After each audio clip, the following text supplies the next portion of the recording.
Waouh. Waouh, waouh, waouh.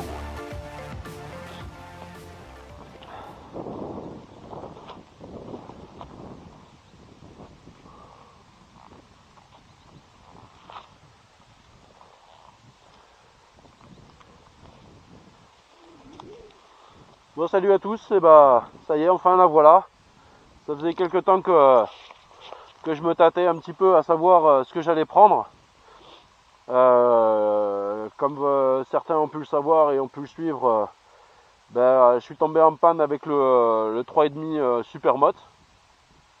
Donc la bécane, elle avait franchement, elle avait quoi, un mois. Au jour d'aujourd'hui, elle est partie chez le concessionnaire pour la réparation. Le concessionnaire m'annonce une réparation à 3200 € pour la réfection totale du moteur. Puisque le moteur, franchement, je l'ai vu de l'animal partout. Le piston, la bielle, les roulements, les joints. Bon, bref, il y en a pour 3200 balles avec la main d'œuvre. Il y en a à peu près pour 1500 balles de pièces. Donc, ouais, ça fait un peu chier, mais bon, ça va.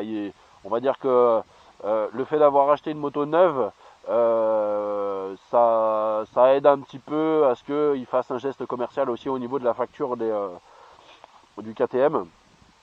Donc pour l'instant, comme j'en ai eu marre d'avoir que des problèmes comme ça sur mes bécanes et autres, j'ai décidé d'acheter une bécane neuve. Alors le choix, je suis resté moi chez Kawa parce que le choix était rapide, hein, on s'entendait très bien, le concessionnaire c'est vraiment quelqu'un que j'apprécie. Après pour le choix de la bécane, c'est simple, moi je suis toujours en A2. Donc le A2, le choix, il n'y a pas énormément de choix. Tu prends surtout dans le style de bécane, quoi. Moi je voulais soit une sportive, soit un roadster. Donc il y avait donc le Z650. Z650, après j'avais le Z900 et j'avais la Ninja 650. Donc pour le Z650, juste le fait d'être monté dessus, le réservoir était tellement petit, on avait vraiment l'impression d'avoir un 125 dans les mains. Et parce que c'est vrai que la forme du réservoir qui est là, c'est exactement la même sur le Ninja. Mais on a vraiment un réservoir qui est petit en taille, en largeur. Et j'avais vraiment l'impression d'être sur un 50 ou même un 125 quoi. Donc dès que je suis monté dessus, j'ai dit déjà ça sera pas ça. Parce que j'aimais vraiment pas, j'aimais bien la gueule, l'aspect, mais une fois que je suis monté dessus, c'était terminé. À côté de ça, j'avais le Z900. Alors donc le choix, il était tout compliqué, il était entre le Z900 et donc le Ninja 650. Donc moi, ce que j'aimais beaucoup sur le Z900, c'était le moteur. Le moteur, franchement, c'est vraiment super sympa, c'est agréable à conduire. Après, il y a le poids. Le poids et le ressenti, le poids est pas aussi bien réparti que la Z650.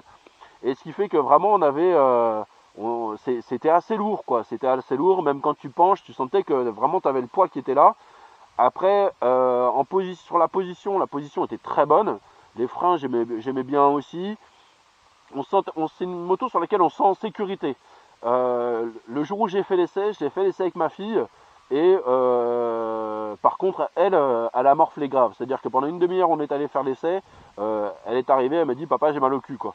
Parce que la selle était vachement dure. C'est vraiment un bout de bois que la selle à l'arrière pour le passager, c'est pas agréable du tout, du tout, du tout. Pardon.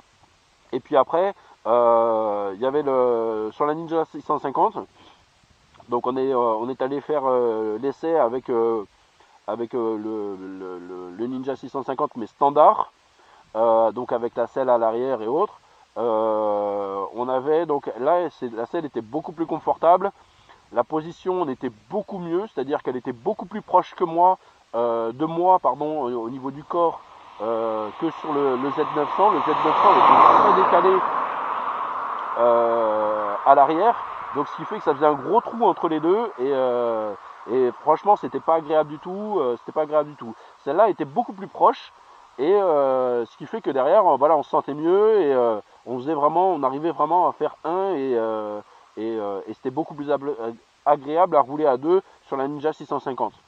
Après, ce qui me déplaisait un petit peu sur la Ninja 650, bah, c'est le fait que ce soit une hybride.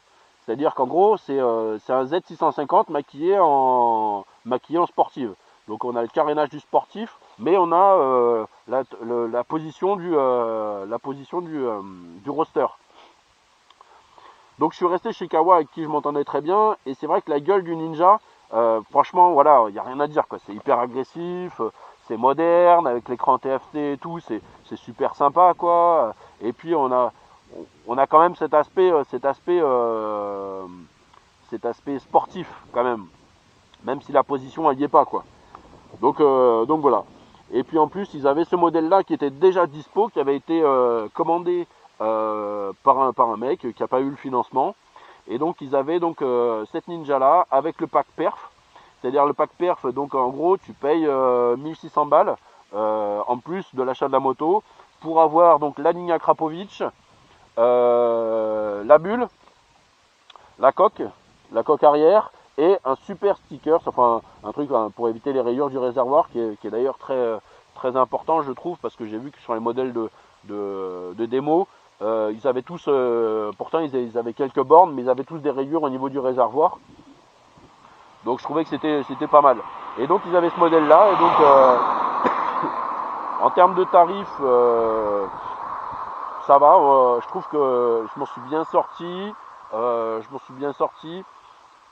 Donc il y a des choses qui ont déjà été faites sur la moto, puisque bah, bien sûr, pour ceux qui me connaissent, moi les motos, j'ai rarement l'habitude de les laisser telles qu'elles sont quand je les achète, et je préfère les mettre à mon goût.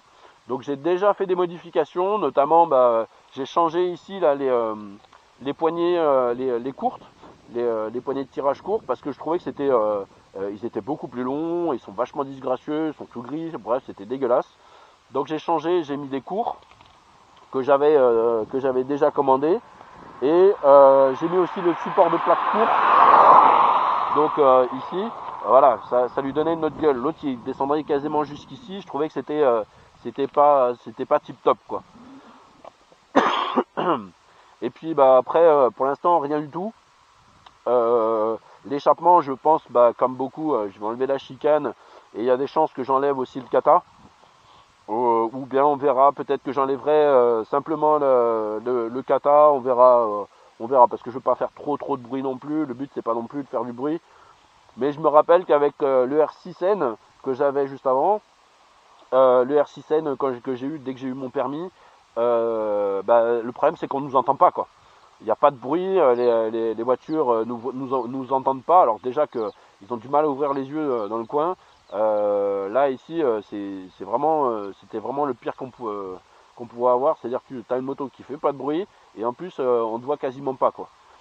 Donc j'avais changé le pot aussi sur le R6N, et je pense que je vais faire un petit peu plus de bruit avec l'échappement Accra, qui je pense que c'est un peu trop abusé quand on enlève la chicane et le catalyseur. Donc on va voir. On va voir ça. Après, non, je pense pas faire de plus de modifs que ça. Elle est très jolie comme elle est. Après, ce sera vraiment des trucs à la con, genre des bouchons. Peut-être, j'aurais bien aimé me trouver ça en carbone là. Le cache là devant là en carbone. Mais je ferai pas plus de modifs que ça. Le but étant que dès que j'ai fini mon A2, je puisse passer sur quelque chose de plus puissant. Soit passer sur un ZX, soit m'acheter le Z900 mais en full, quoi. C'était ce qui m'avait un peu freiné, c'était que aussi, c'est que bah, le Z900, même s'il est débridé, on n'est pas sur une version full. C'est-à-dire on est sur quand on le débride, on prend le Z900 A2, il est débridé, il a 95 chevaux. Alors que l'autre il a 120 ou 125 chevaux quand il est en version full. Donc ça sert à rien de garder cette bécane, quoi. Donc celle-là, donc je pense que d'ici 1 an et demi, là, quand j'aurai fini mon A2, celle-là je la revendrai, et je prendrai soit un Z900 en full, soit un ZX, quoi. Après, la position de la sportive me plaît plutôt bien. C'est pas trop mon style, mais après je veux pas, je veux limiter justement le fait que je fasse trop le con sur la route. Ça m'a déjà valu assez cher jusqu'ici. Et je pense qu'en ayant le KTM, le 3,5, en le gardant en piste, déjà je pourrais bien m'amuser déjà sur piste et garder celle-là vraiment pour la route ou avoir vraiment une moto de route à côté quoi. Donc voilà tout ce que je peux en dire. Après franchement c'est une moto qui est super agréable. Je l'ai achetée donc elle avait 1 km, je l'ai eu hier. C'est une moto super agréable. Je manque un peu de confiance un petit peu sur les pneus. Déjà parce que la moto est neuve, elle a 30 km au compteur, 35 km au compteur. Donc je monte un petit peu d'assurance dans les virages. La bande de la peur, elle y est toujours quoi. Hein, parce que c'est blindé de silicone, enfin voilà, de toute façon tu vois bien, ça adhère pas. Et en plus c'est pas des pneus qui ont une très bonne ils n'ont pas très bonne réputation ces pneus là. C'est du je crois que c'est du Pilote Road 2, je crois Pilote Road Sport 2.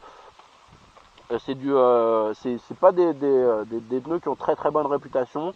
Je pense qu'à la prochaine révision, au passage, je vous dirais de me changer les pneus et je passerai soit sur du S22 selon la période à laquelle j'aurai fini mes 1000 bornes, soit passer sur du T31. Voilà, qui sont parce que même si c'est qu'un 600, qu'on n'est pas et qu'on est bridé, c'est quand même agréable aussi de temps en temps de pouvoir harfouiller et d'être sûr de la tenue de route quoi. Donc voilà, donc tout ce que je peux en dire pour l'instant c'est ça, j'ai pas plus de défauts que ça, mis à part un défaut qui reste psychologique, c'est la tenue de route qui donne pas confiance. Et puis j'ai pas pu taper dedans, hein. Pour l'instant je suis limité. Normalement je dois passer tous mes rapports à 4000 voire 5000. 5000 c'est bien mais bon 4000 c'est mieux. Je vois qu'il y a un voyant, sur les 30 bornes que j'ai fait, j'ai toujours été en écho. 39 km maintenant. J'ai toujours été en écho. Après franchement c'est faut pas taper dedans. Mieux vaut le faire sérieusement là le rodage et puis taper dedans après. Donc voilà. Donc on tapera dedans mais une fois à la fin du truc. Donc pour l'instant t'es limité, t'es à 90 km/h quoi. En gros si tu veux pas dépasser en 6ème les 5000 tours, les 5000 tours, allez t'es à grand max 110. Tu peux pas faire plus. Donc en gros l'autoroute tu peux pendant 800 bornes t'évites quoi. T'évites. Hier pour rentrer j'avais pas trop le choix parce qu'il fallait impérativement que je sois à la maison assez rapidement. J'ai pris l'autoroute parce que c'est quand même, même si tu roules pas vite, c'est quand même l'axe le plus rapide. Et j'étais à 90 km/h, c'est vraiment pas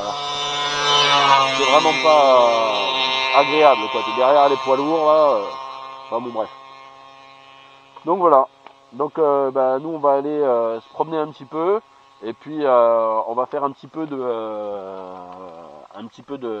comment dire de duo, c'est-à-dire je vais aller chercher la selle à l'arrière là et je vais aller promener un petit peu la famille là qui attend que ça de pouvoir rouler, notamment ma fille qui se retrouve confinée alors que sa bécane était en panne avant, donc ça fait plusieurs mois qu'elle n'a pas roulé, donc elle commence à en avoir un peu marre d'être à la maison, mais d'être confinée niveau moto quoi. Donc voilà. Bon allez, j'arrête de parler et puis on va rouler un petit peu.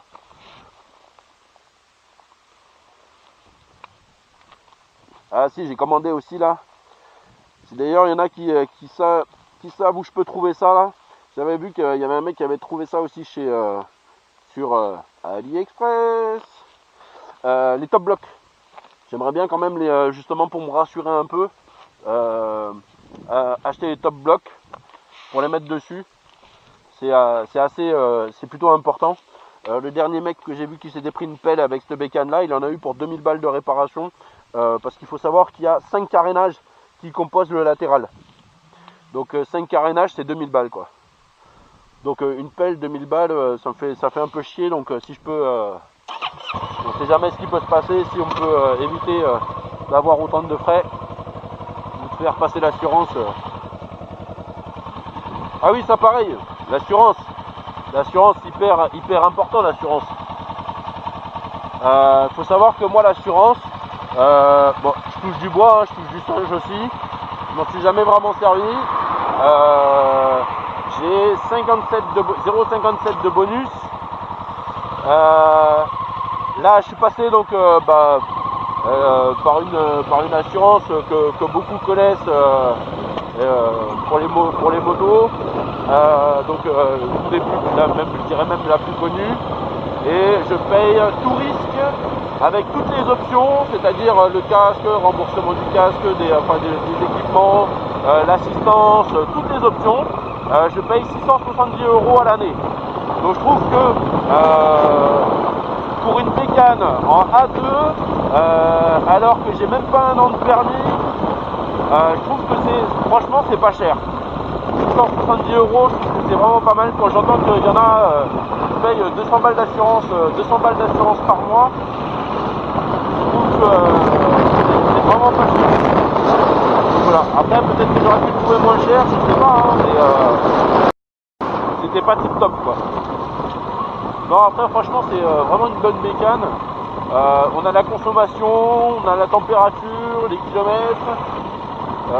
Là, le petit icône là, qui dit à côté du truc de la jauge d'essence, qui nous dit qu'on roule en économique. Pareil, on a le retour avec Rideology, on a le retour directement sur le téléphone portable. Non, franchement c'est assez complet. Puis l'écran il est vachement lisible, peu importe la luminosité qu'il y a à l'extérieur, on est vraiment bien.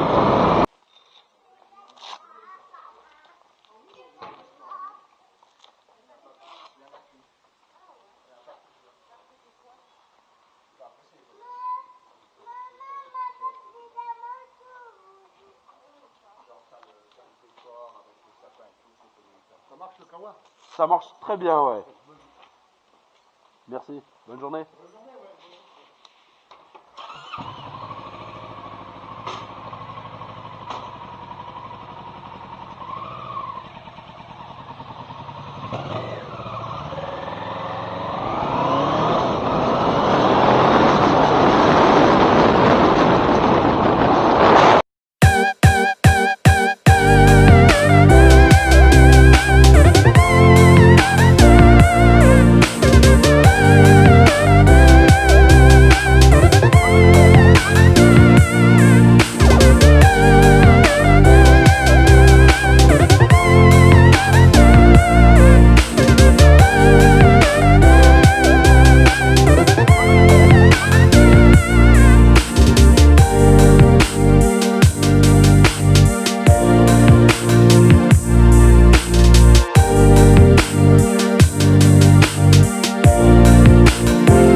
yeah, yeah.